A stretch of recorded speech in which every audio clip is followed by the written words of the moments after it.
J'aime bien cette chanson de I am a friend of God. Oh, I am a friend of God. He calls me friend.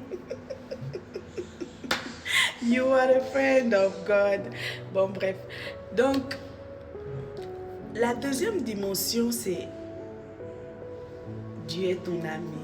Là, maintenant, vous allez un peu plus deep, là, un peu plus profond.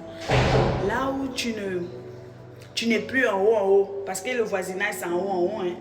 Faut pas, relation de voisinage, c'est en haut, là, on ne part pas en profondeur.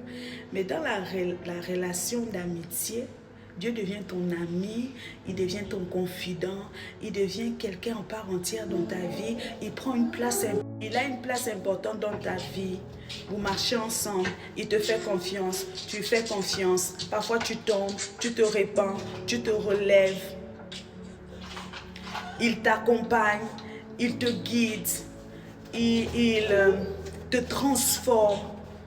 Il te donne la forme qu'il a toujours désirée, bien avant que tu ne sois dans le ventre de ta maman. C'est à ce moment d'amitié-là. Et à ce moment-là où Dieu te dit beaucoup de choses, il charpe.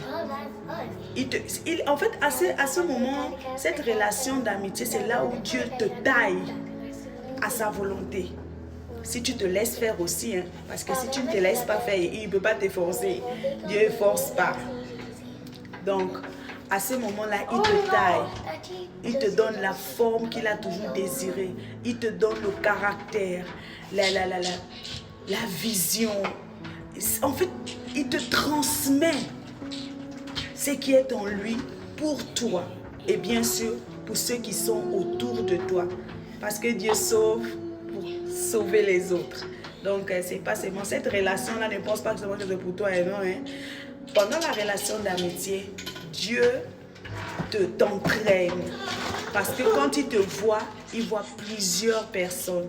Parce qu'il sait que ce que vous allez faire ensemble dans la relation d'amitié-là, ça va servir plus tard, lorsque tu seras prêt.